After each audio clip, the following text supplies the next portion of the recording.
आजमगढ़ के मुबारकपुर में इंसाफ की चक्की ने पूरे 27 साल ले लिए, एक चक्कर पूरा कर लिया।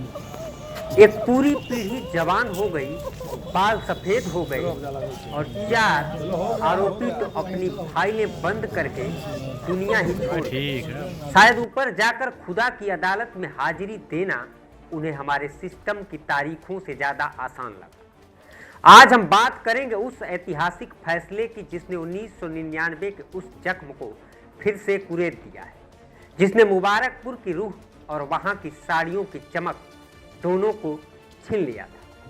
नमस्कार, स्वागत है आपका द पब्लिक एक्सप्रेस के डिजिटल प्लेटफॉर्म पर। मैं हूं जितेंद्र यादव।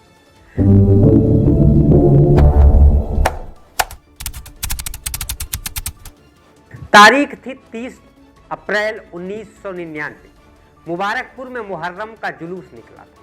हकीकत और गम का माहौल था, लेकिन अचानक मजहबी जुनून ने इंसानियत का गला घोंट दिया। सिया सुन्नी विवाद की ऐसी आग भड़की कि अली अकबर नाम के शख्स की बलि ले ली गई और हत्या भी ऐसी वैसी नहीं, सिरकटी लाश राजा भाट के पोखरे से बरामद हुई।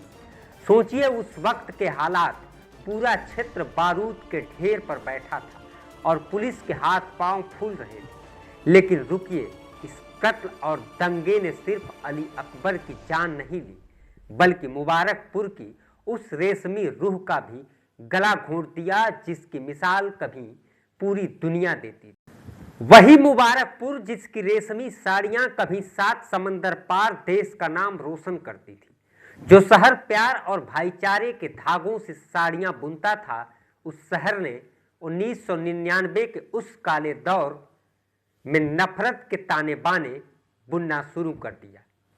इसका नतीजा आज भी मुबारकपुर भुगत रहा है। दंगों की उस आग ने व्यापारियों का भरोसा ऐसा जलाया कि बाजार आज तक संभल नहीं पाया। जो साड़ियां कभी मुबारकपुर की शान थी, वो दंगों की बदनामी के बोझ तले दब गई। सजा तो उन 12 को हुई, पर आर्थिक मंदी की सजा पूरा मुबारकपुर आज तक भुगत रहा है। अब बात हमारे न्यायतंत्र की रफ्तार की। 1999 से 2026, इस बीच भारत में कई सरकारें आई और गई। इंटरनेट 2G से 5G पर पहुंच गया, लेकिन इस केस की फाइलें धूल फांकती रही। सुनवाई के दौरान 4 मुख्य आरोपी हाजी सुलेमान, नजीबुल्लाह, हमीदुल्लाह और हाजी अब्दुल खालिक दुनिया से विदा हो गए। इसे आप क्या कहेंगे, न्याय में देरी या आरोपियों को मिलने वाली प्राकृतिक क्लीन चिट? जो 12 जिंदा बचे, अदालत ने उन्हें अब जाकर बताया कि कानून के हाथ लंबे होते हैं, भले ही उन्हें पहुंचने में 3 दशक लग जाए।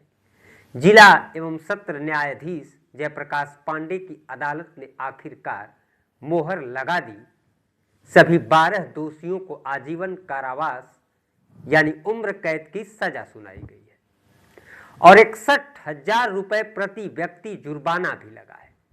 अब सवाल यह है कि क्या 61,000 का जुर्माना और ये उम्र कैद उस परिवार के 27 साल के आंसुओं और मुबारकपुर के उजड़े हुए कारोबार की भरपाई कर पाएगा? मुबारकपुर आज शांत है, लेकिन ये केस एक बहुत बड़ा सबक है। मजहब के नाम पर की गई हिंसा का अंत सिर्फ और सिर्फ बर्बादी है, चाहे वो शिया हो या सुन्नी। मौत तो हमेशा इंसानियत और तरक्की की होती है। 27 साल बाद मिला ये इंसाफ उन लोगों के लिए एक चेतावनी है जो सोचते हैं कि भीड़ में किया गया गुनाह कभी सामने नहीं आता।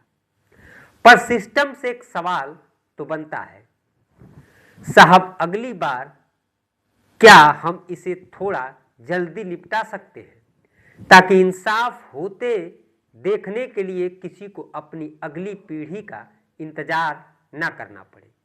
आपकी इस फैसले पर क्या राय है? क्या यह सजा मुबारकपुर का पुराना गौरव लौटा पाएगी? अपनी राय कमेंट में लिख करके जरूर बताइए। नमस्कार।